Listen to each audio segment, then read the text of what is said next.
Good morning friends, सत श्री अकाल, सलाम वालेकुम, हेलो। आप सब कैसे हैं? आप सब जानते हैं कि मेरा नाम विक्रांत है और मैं रियाद में रहता हूँ, रियाद में जॉब करता हूँ।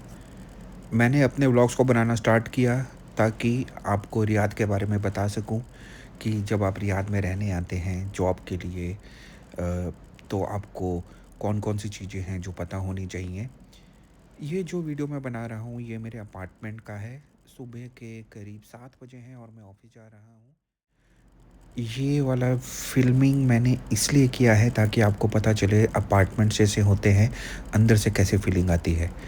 हाँ, ऑफ़िस जाने के लिए मैंने एक कैब बुक करी है। सामने आप देख रहे होंगे वाइट कलर की जो कार है, वही मेरी कैब है। बहुत सारे ऐप बेस्ड टैक्सीज़ जो हैं रियाद में अवेलेबल हैं, ईज़िली अवेलेबल हैं एट द चीप रेट और काफ़ी कंफर्टेबल होती हैं इनकी राइड्स। आप अपने फ्रेंड्स वगैरह से डिस्कस कर सकते हैं कि कौन-कौन से ऐप्स अवेलेबल हैं, उनको आप डाउनलोड करके अपने ज़रूरत के हिसाब से आप उसको यूज़ कर सकते हैं। तो चलिए ऑफ़िस चलते हैं।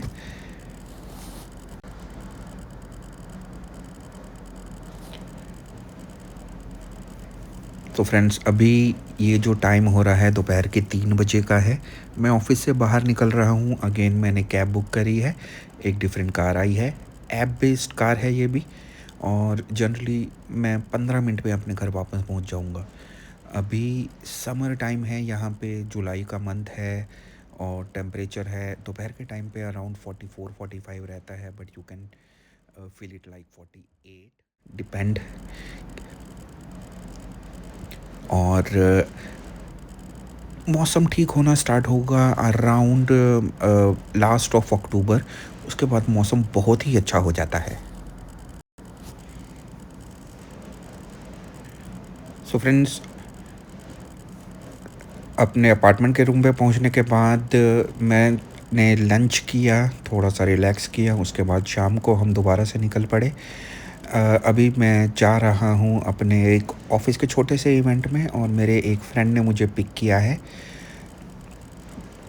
तो आपको याद होगा, अगर आपने मेरा पिछला वीडियो देखा होगा तो मैंने आपको बताया था कि इनिशियली जब हम रियाद में आते हैं तो मैं आपको बताऊंगा कि आप एकोमोडेशन के लिए क्या कर सकते हैं, किन लोगों से पूछ सकते हैं, कैसा यहाँ पर रेंट रहता है। ये सारी चीज़ें मैं आपको बताऊंगा। तो फर्स्ट ऑफ़ ऑल, जहाँ तक मेरी नॉलेज है, जब आप रियाद में नए-नए आते हैं तो ऑफ़िस आपको एकोमोडेशन देता है for the period of around 1 week, 2 week, 1 month, depends आपके ऑफ़िस की पॉलिसीज़ पर। आने के बाद आप जब इन होटल्स में या अपार्टमेंट्स में रहते हैं, उसके बाद आपको सबसे पहले ये देखना है कि आपका ऑफ़िस कौन से एरिया में लोकेट है। आप ट्राई कीजिएगा कि जिस भी एरिया में आपका ऑफ़िस है, उसके आस-पास ही कहीं अपार्टमेंट लेने का ट्राई कीजिएगा। बहुत सारे सेल्स एजेंट्स होते हैं रियाद में, ईज़िली अवेलेबल होते हैं, उनसे आप कॉन्टैक्ट कर सकते हैं। नहीं तो जिस एरिया में आप जाएँगे वहाँ आपको थोड़ी-सी मेहनत करनी पड़ेगी। आप पैदल चलोगे, अपार्टमेंट्स के बाहर टू लेट के बोर्ड लगे होते हैं। अगर वो अरबिक में लिखे हैं तो आप गूगल ट्रांसलेट से उसको ट्रांसलेट कर लेना, आपको पता चल जाएगा। फ़ोन नंबर्स लिखे होते हैं, आप उनसे कॉन्टैक्ट कीजिएगा। तो रेंट जो वो यहाँ पर अभी मैं देखता हूँ वो एरिया वाइज़ फ्लक्चुएट करता है, एरिया वाइज़ ज़्यादा या कम होता है।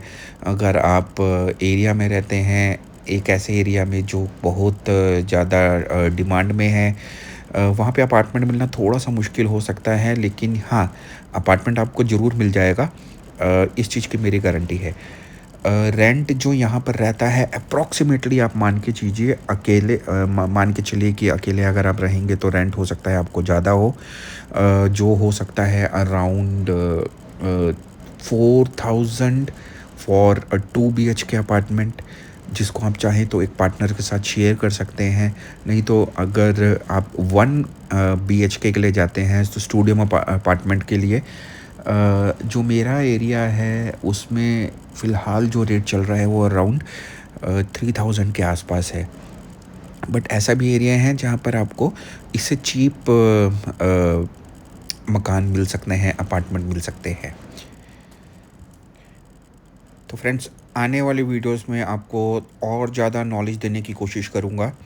रियाद में आप कहाँ-कहाँ जा सकते हैं, ग्रोसरी आइटम्स जो हैं वो कैसे खरीदने हैं, इसके अलावा बहुत कुछ। तो stay tuned and subscribe to my channel. Thank you.